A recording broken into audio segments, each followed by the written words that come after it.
Dumelang Bagolo, Dumelang. Hello and hi, everybody. It's another one. We're back. Oh, can you guys see me? Now you can see me. We're back. Don't think about it too much. Welcome to the Culture of Afrika episode. We'll call this 7 because we're doing a reshoot. Welcome to the new platform of the Culture of Afrika. And today we have your face. We have Yazz today. Yazz, thank you so much for joining. Thank you for having me. I'm happy to be here. Oh man, I'm excited. So we get to speak to you again. I'm so grateful for your time. Again, thank you so much. And we're going to be discussing multidisciplinary artistry. I really wanted to dive deep into the conversation, but the network betrayed us the last time. So I'm actually really... Yes, it was not about our life. It was definitely not. It was the... What's the saying? The forces had actually... the forces had surrounded they had come to do what needed to be done, and they won at that time. But we're back again. The battle was lost, but the war is not over. The war is not over. I'm so grateful. Thank you so much for your time. So yeah, let's shoot straight into it, Yazz. I don't know whether to start this again, but actually let's do it for everyone this time. Yazz, I need you to tell the people, everybody who's in love of the culture of Afrika, who are you? Where are you from? What do you do? Let's start there. Thank you so much. So, hi guys, my name is Yazz Njuguna. I also go by Yazz The Student, primarily on the internet because I am a person, I call myself the student because I'm always learning, not because I'm an actual student, but I am a student, I'm a student of life. And I like to think of myself as a creative storyteller, so it doesn't matter what the form is. It can be written, it can be audio, video. I've actually done quite a lot, and I remembered how much I did in our last interview. So I've done a lot more than I remembered that I did. But my whole thing is literally just about creative storytelling and earnest storytelling, finding ways of not just telling my story, but also unpacking other people's stories so that we have a deeper collective and a better understanding of our culture and our documentation. I think that would be a short way to summarize everything. Yeah. Oh, that's beautiful. Thank you so much, Yazz. So just wanting to track back, first things first, I want to find out how did you come about your love for film? Let's talk about that. How did you know you were in love with film? Or like you said, you're a creative storyteller, but in terms of film, how did you know you were in love with film? So for me, it's all kind of been linked. So I don't think there was like a beginning of love for one, because my love for film and my love for entertainment actually kind of stemmed from music videos. So it wasn't just film, it was film, music, performance, all wrapped up in one. Because as a kid, I used to watch a lot of music videos, but as a kid, I did not know that the music videos were shot in like multiple days and there were costume changes. To me, it was just like watching magic. There were these people dancing, and then next thing they're in another location. Sometimes they're in the same location, but they've changed clothes. So I was like, they're quick change artists. So I used to watch, like, if you like think about like your early 2000s music videos, so Janet Jackson's All For You, your Survivors, all of your Missy Elliott type music videos. It was so cool. So in my brain, a lot of these things were mixed together. So my love for film started with music, and with it was all kind of mixed into one gumbo that I was like, this entertainment thing is cool. Also at the same time, my mom was also in the entertainment industry. So I had a almost accessibility point to know that I could do it if I wanted to, because also my mom, for funny story, this wasn't me, but my brothers. The first time my mom was on radio, because she did both radio and television. They were so young that they actually tried to open up the radio to get to her to see where she was from. So the whole entertainment thing has kind of been with me since birth, essentially, or like since as long as I can remember it. So it's all wrapped up in one. It's all wrapped up in one. That's so cool, man. So I gather growing up in a family that's like that, do you think that's contributed to how you've kind of sort of placed yourself in the entertainment industry? Because you do so much, and like I said, the concept of being a multidisciplinary artist felt so rightfully yours to talk about, because not only do you have the podcast, you also do web series, you dabbled in animation, you've done so much, and you have a production company as well, which I'd like to talk about. Talk to me about what it means to you, I guess, growing up in a family that was so largely in the entertainment sphere, and how it's contributed to where you're at now, I guess, in entertainment. I would say that it's a big influence in ways that I only realized as an adult, or in ways that I only realized the older I got. In that I had a lot of support in actually my creative endeavors, and specific creative endeavors, because I wanted to do everything. I wanted to be a singer. I wanted to be a singer, an actor. I wanted to do all of these things in front of the camera and behind the camera. But my mom, because she's also been in the entertainment industry for a while, kept pushing me back, not wanting me to be in the industry. But at the same time, she still nurtured things which she was very honest and nurtured things which she liked. So from a very young age, my mom has always liked my writing. So I always like, okay, so she likes my writing, I can continue doing this. Well, not I can continue, but at least I have acknowledgement from someone who's done this professionally, that at least from a script perspective, from a writing perspective, I've got that thing. But also it made a lot more sense when I went to most of my family actually doesn't live in South Africa. They live abroad. On my mom's side, we're up exiled. So my grandparents were political exiles, and thus my family lived. And then one of my uncles is actually a drummer. He was a drummer. And the day I met him, like everything kind of clicked, because it almost felt like we were very similar personalities. And he's drummed for Hugh Masekela. He has drummed for, he worked for Virgin Music in like the 80s as a manager. So he has a lot of experience. But I'd never spoken to him until I was like in my teenagehood. Yeah. And so when I met him and I saw just how creative he was, and I was like, okay, cool. The things that I found weird about myself maybe aren't as weird. This creativity is just like in the family. So with my mom and then seeing my uncle, it's been more of a thing of, at least I'm not weird. Because a lot of the time, well, I am weird, but in terms of a lot of the time, a lot of creatives feel like until they meet other creatives, or until like something else happens, you're usually just this one person by yourself, trying to explain creativity or being in entertainment to people who aren't in entertainment. And I think my only thing is, at least I had great sense of affirmation, or that I could ask questions from a younger age, which has then at least helped me make better sense of some of the things, or at least feel like I'm not traveling this thing alone. Some people have traveled it before me. It's possible. I can keep doing this. Yes, there are a lot of troubles, but there's at least a roadmap somewhere that I can look to say, okay, I didn't like this about this journey, or I like this, or that type of thing.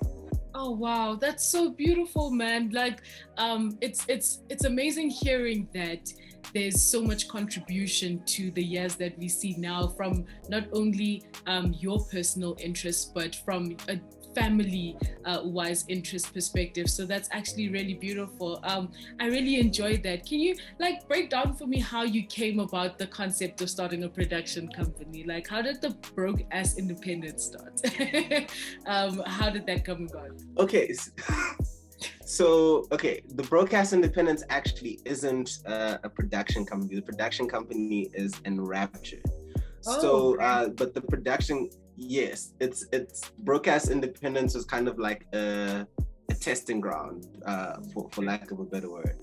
So I had started, Enraptured Odyssey had started a year after I'd done the Magic in Motion Academy, because whilst being within the academy, one of the things that I had picked up very quickly is that the voice that I wanted to nurture as myself, in terms of what I wanted to be my writing pattern and the stories I wanted to tell, weren't being told within the industry, for one, but also that it didn't look like they were going to be told on a mainstream or commission level anytime soon.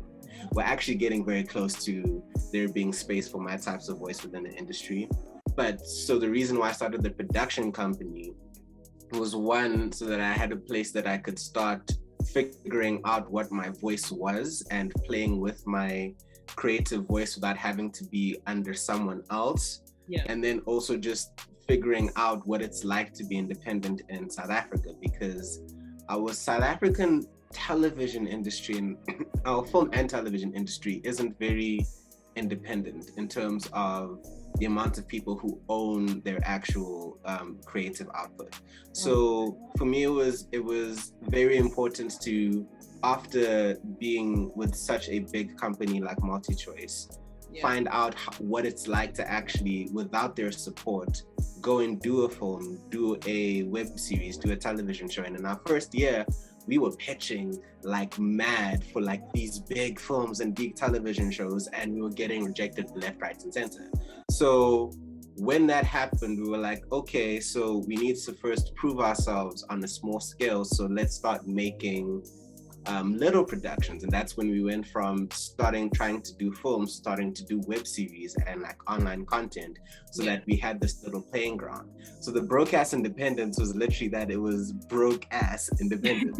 And what we did is I went to some of my friends saying, hey, I want to write some comedy sketches. Would you like to be a part of it? They said all of them. And then I went to one of my friends who was an after student. Her name was Sharon.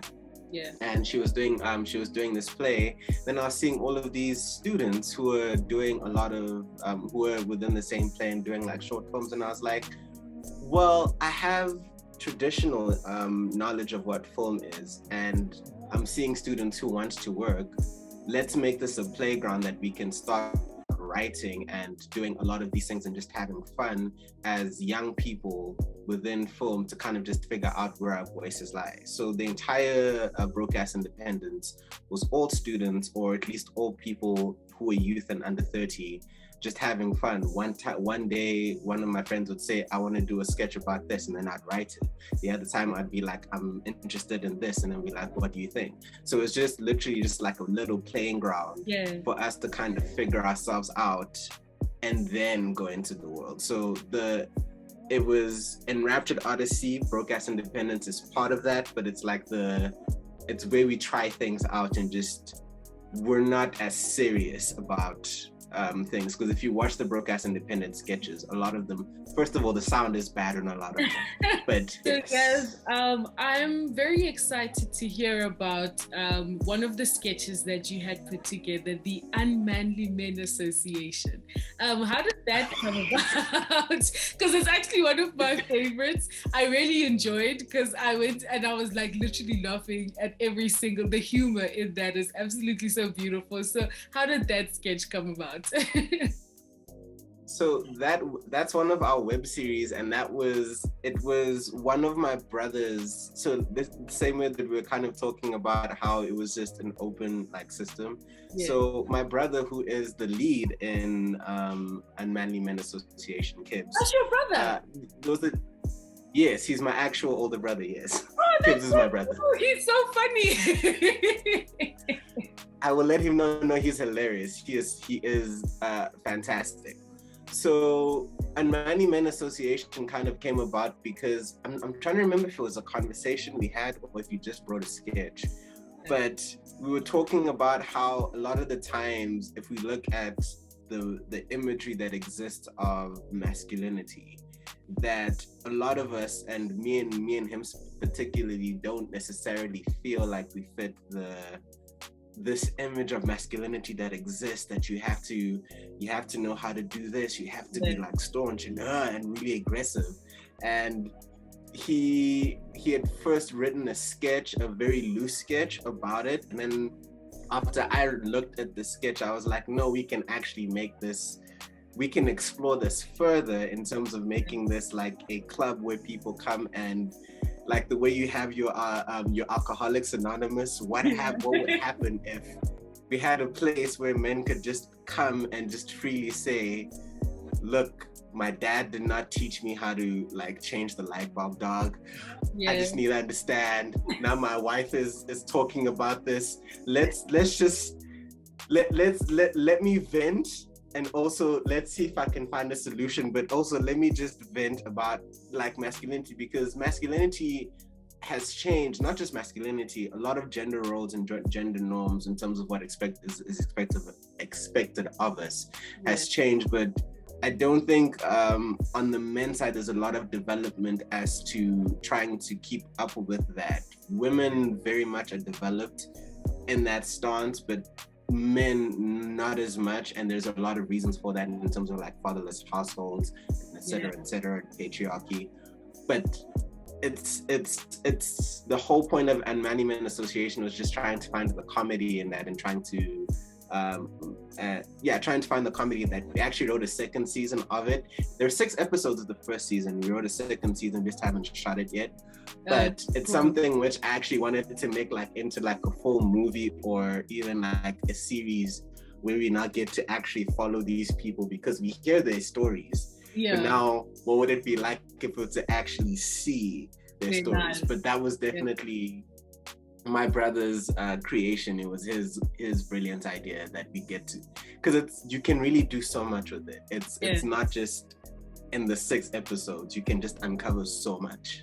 Oh man, that's so cool. That's so dope. But I'm really excited for season 2, especially because there's so much depth to go into, because I found myself really resonating, as much as I'm not a man, but I found myself really resonating with the sensitivity of how the characters are just like, dude, like I'm really struggling with these things, and I find them to be really normal. So that was beautiful.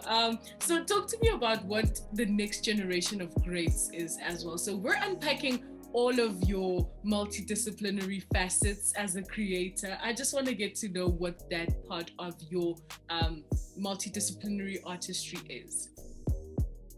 So the next generation of greats was also kind of, a lot of these has actually been experiments, if I'm being very, very honest, in trying to become an independent filmmaker. So the next generation of 2 things that were happening at the same time. So we had finished shooting Pride and Pity and the Unmanly Men Association. And at the time I wanted to, we were editing it, and we were pitching to do a festival called the Broadcast Showcase, in terms of getting funding for it, and also looking at trying to get funding for a film. But at the time that we were doing it, what I wanted to have was something which, if we got the film, which we never got, unfortunately. Actually, we're still pitching for it right now, but if we got the film, I wanted to have, from beginning to end, a value chain that was young and indie. But then I realized that I didn't know a lot about what the indie space in South Africa was. So I was like, okay, let me start the next generation of greats, or at least let me start this platform that I can just start looking for independent content. So whether that's young music, film, a lot of the things are also things which I then incorporate into the business. But it was more so me just now, what is out there on an indie scale? Because I know what's out there on a mainstream scale, but who are the young artists who are in the underground scene? Let me just listen on SoundCloud for a week, whether it's good or bad, hear this. If I like it, let me write about it. If I don't, I won't write about it. It started with that, so that also by the time we were releasing Pride and Petty, there was also a place where we could put press on Pride and Petty like 4 months later. So it was a 2-pronged approach. In that we were doing research for like future things, and then creating a space that I could just do research. And then I just fell in love with the indie space. So the research element of trying to just find out just like took over. And I think it's now become a part of my personality in terms of just wanting to give space to indie, because it's just so vast when you're looking from an African perspective. Yeah. So it started off with the name, actually, me trying to find who are the next generation of greats, and then writing about said next generation of greats. And if you actually look at the people I was writing in the first year, a lot of them have actually just been they've bloomed. We had Benny Afro, who's now Benny Afro is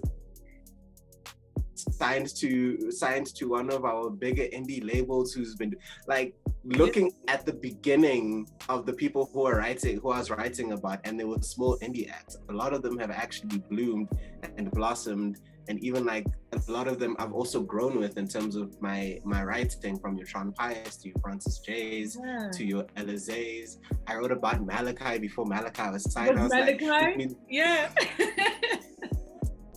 So it's been this little nice. It was a research, and just started off as a research project, then it became a love letter to independence, whether it was music, film, web series. But it was just a place that I wanted, if someone like me, because I was also looking, if someone like me wants to know what's currently going on, where can they go to get that information? And just also not just press release and more depthful information that tries to go just a little bit deeper than this song has released, and this is who it's by. And because with the breakdowns, I tried to pick apart all the different subgenres that were there. So that, and I think that was the thing that I think got a lot of artists interested in wanting to work with me, because they were saying, it sounds like you really listen. Because one of the artists, I picked a subgenre in their music that they said no one else had used as an influence, but it was a continuous influence that they were doing, but no one else was talking about this specific thing. So you really listen. So I was like, oh, okay, so I'm good at this thing of listening to music, or trying to give guesses, because I'm not even trained. I'm not trained in music theory. It's something which I've just listened to all my life. So this has been kind of a thing that's affirmed that some of my suspicions in my head are kind of cool. Oh man, that's so dope.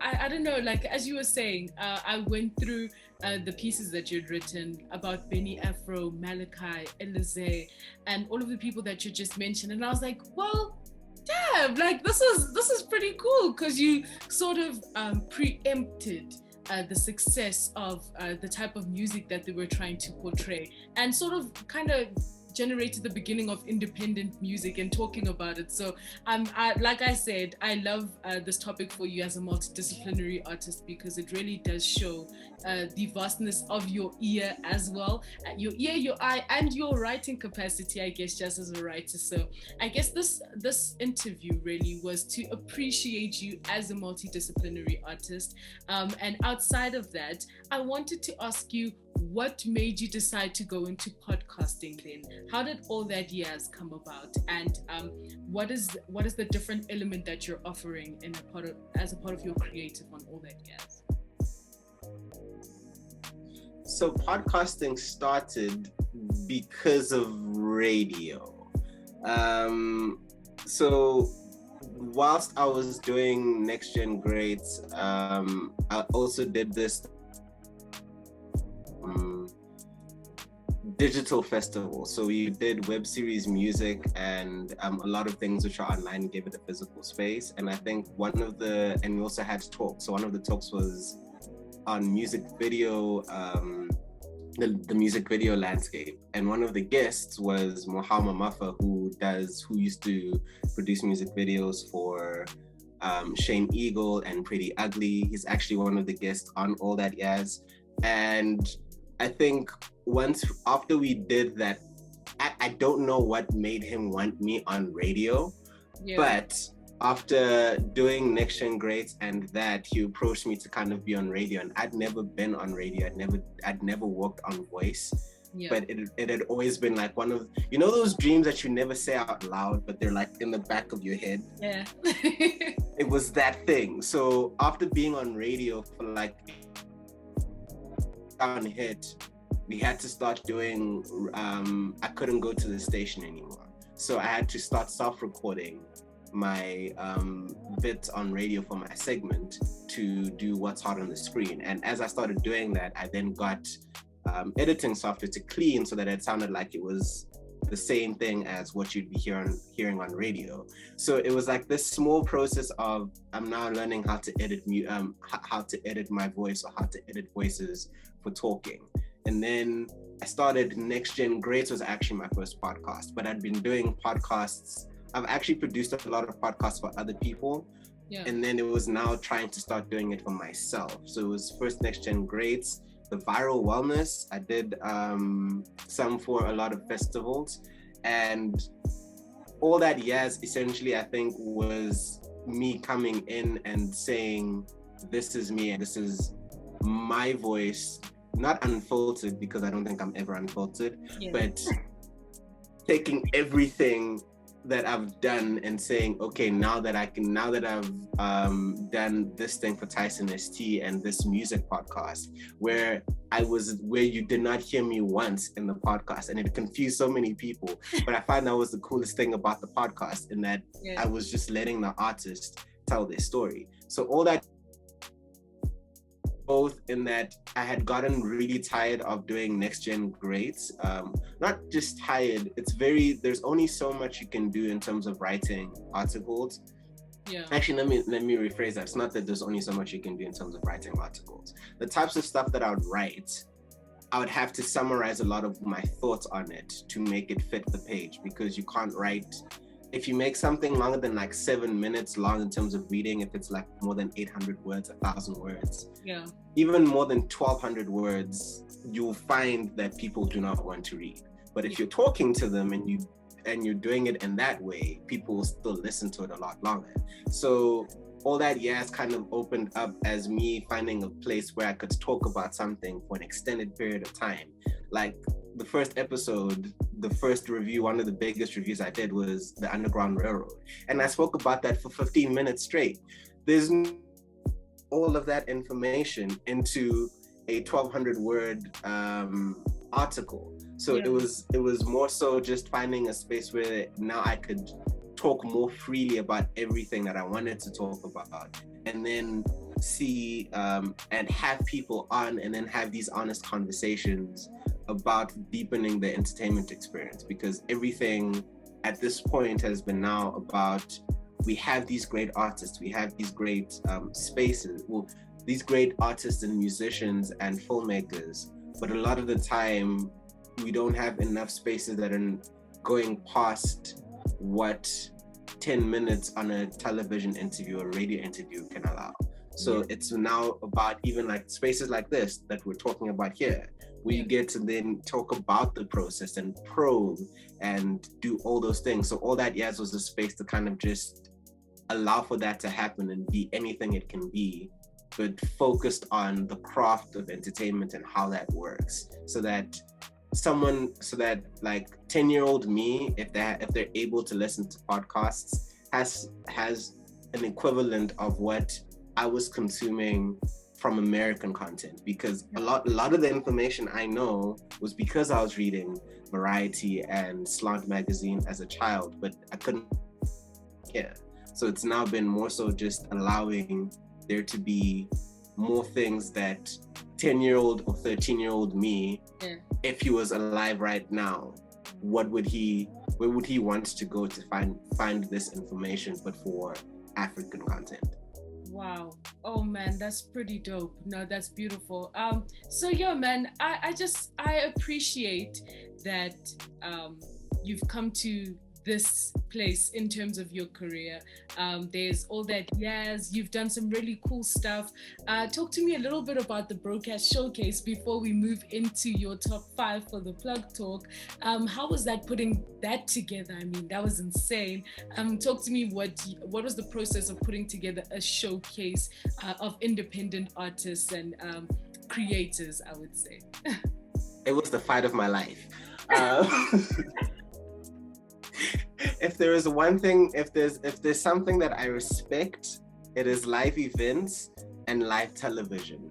Because the amount of planning that has to, not just the amount of planning, but quick thinking that has to happen at a live event and at festivals, it's not for the faint-hearted, and I'm very faint of heart. My heart has grown, but when I started, I was very faint of heart. But again, Broadcast Showcase was, in my head, what Next Generation of Greats was. Broadcast Showcase was trying to be that in the physical space. Because a lot of web series, you can watch a lot of these sketches, but as a content creator, it's very hard to get feedback, right? And just honest, whether it's constructive feedback, whether it's good feedback, bad feedback, we just throw it into the world, and then you see what your views are, you see what your likes are. Sometimes you get comments, but you don't really feel the feedback.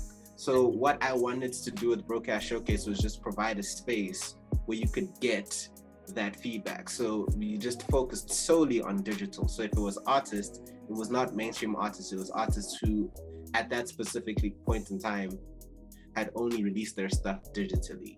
If it was web series, it was stuff which either wasn't released or had just been released, but it's specifically on the web.